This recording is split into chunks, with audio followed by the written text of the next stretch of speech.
The return of the prodigal son.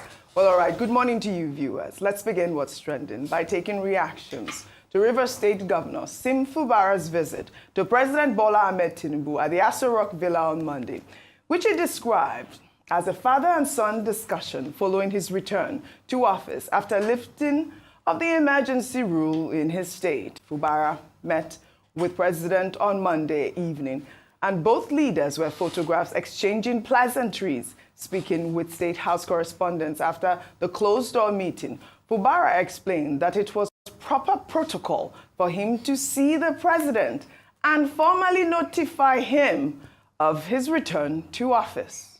You are aware that the suspension was lifted on the 17th, midnight 17th, and I came in on the 19th.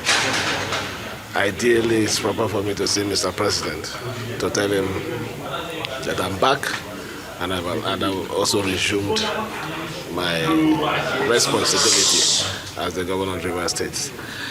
It's not much, it's father-son discussion, telling him thank you and the areas where, if at all, there should be any issue, for him to guide me properly so we don't be in any situation that will bring crisis again. That's all. I don't know what you mean by, is it a paper peace or a real peace? So long as I'm concerned, we have made peace.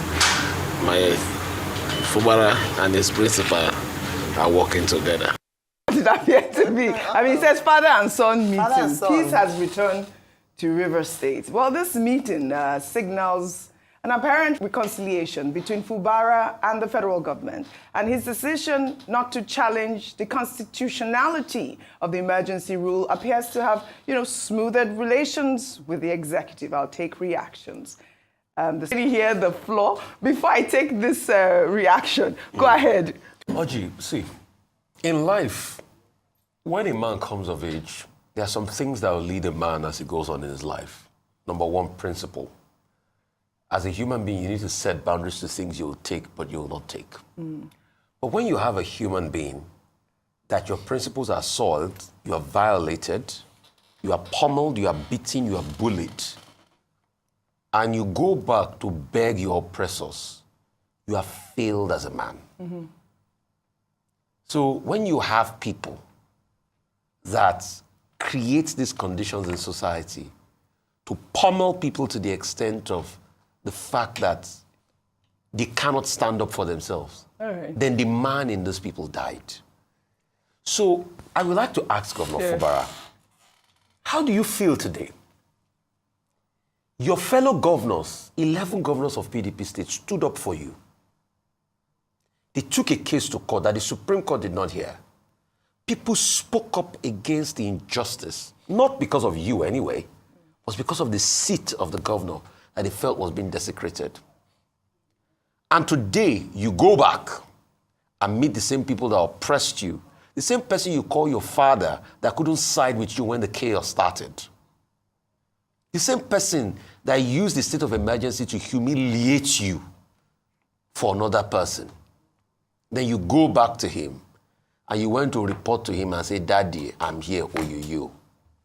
So with what eyes do you want those other 11 governors that stood up for you to look at you? People like the governor of Zamfara and a couple of other states that stood tall for you. So I ask you, where is your thank you to them? Your thank you to them isn't going to kiss the foot of your oppressor.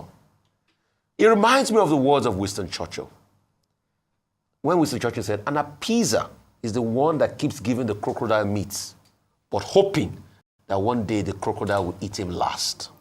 We have appeasers in this country, not politicians. Badly, they have other people have supported you, and he used his mouth to go and say what the president did is very good, something that lawyers have said is unconstitutional, illegal. Rivers elders and leaders of thought, they stood up for him. Ijo Youth Congress, they stood up for him.